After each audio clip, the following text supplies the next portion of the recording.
Good evening, everyone, and welcome. We begin tonight with more signs that America's economy, while not humming for everybody in all regions and income levels, is nonetheless on better footing than it's been in years. Just today, we learned July's federal budget deficit was down to $95 billion. And 10 months into the current fiscal year, Uncle Sam's yearly budget shortfall hasn't been this low since 2008. On the jobs front, the Labor Department says more people are quitting their jobs. That's actually a positive, since it means they either have or are confident they can get a new one. The Federal Reserve says that the home mortgage market improved last quarter, with banks easing up on lending standards for borrowers with good credit.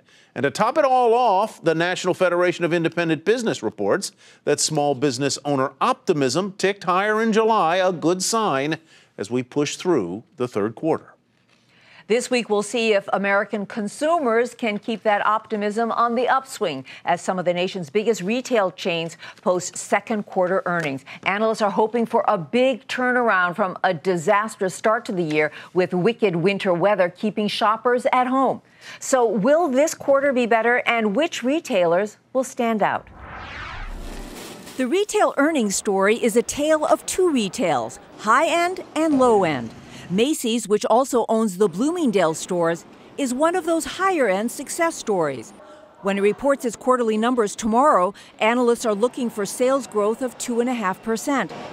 Oliver Chen at Citi likes the stock, even though it's lagged the S&P 500 retail index this year, because he thinks demand for Macy's products is relatively consistent. I would say that I like cash flow. Cash flow is always fashionable. We're recommending limited brands Macy's. That's the name to think about with less fashion risk. Another higher-end fashion retailer, Nordstrom, is due to report on Thursday.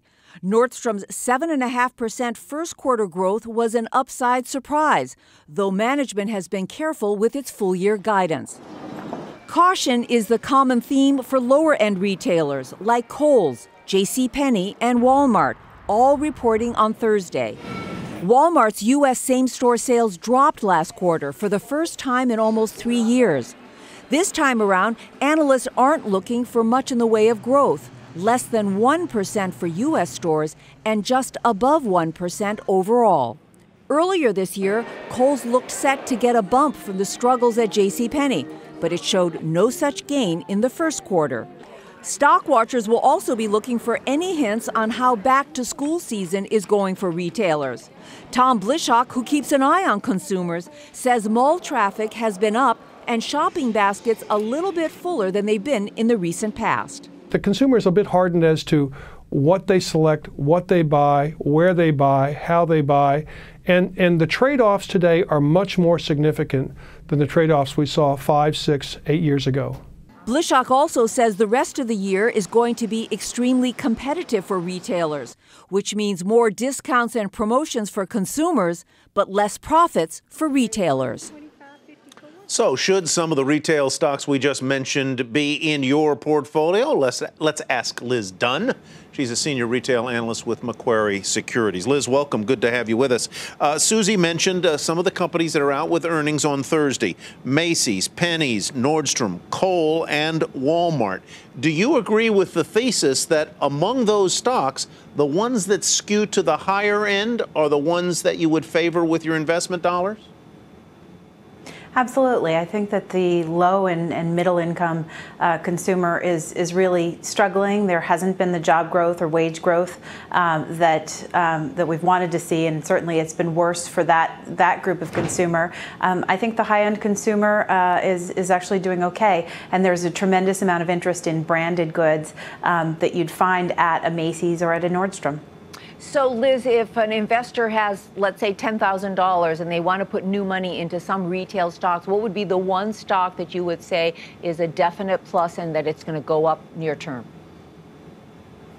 Well, I'm an analyst, so I'm hesitant to say anything definite. But if I had $10,000 to invest, I'd invest in Macy's. I think they're gaining share. They've got the right merchandise. They've got very solid promotions. The consumer wants promotions right now.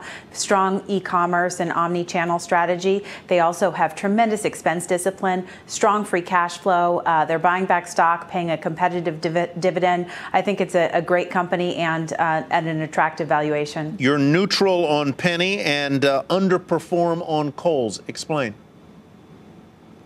Yeah, Penny's is in the midst of a turnaround. You know, they are expecting, I'm expecting to see solid comp store sales growth from Penny's, but that's really on the back of last year's disaster. So if you look at it on a multi-year basis, we're still looking at sharp declines. But we should see some improvement in sales and improvement in gross margin. And so I certainly don't want to fight that trend in terms of my rating. Kohl's, on the other hand, well, first of all, they're seeing Penny's take back market share, but they're also seeing market share losses to other channels of retail, the online channel, the mass channel, the off-price channel. Kohl's is kind of stuck in the middle, and I think that their value proposition isn't as strong as it has historically been. The big elephant in the room is Walmart. I saw a headline today that said that Walmart's going to belly flop on its earnings when they come out on Thursday. I mean, what's gone wrong with Walmart? Well, I don't officially cover the company, so I can't comment specifically on earnings, but I can say they've been cautious. They've sounded cautious on their consumer, and that low-end consumer that's Walmart's consumer is really having the hardest time in this recovery. They're not seeing job growth, they're not seeing wage growth, and that's a challenge. And then they are seeing some cuts to entitlement programs that Walmart benefits from, like programs like SNAP. And so I think that consumer is challenged. I also think Walmart competes really head-to-head with some of the online retailers on price, and there's a lot of price competition right now, and so Walmart is challenged by players like Amazon to really sharpen its pencil when it comes to pricing. All right, Liz, thank you very much. Liz Dunn with Macquarie Securities.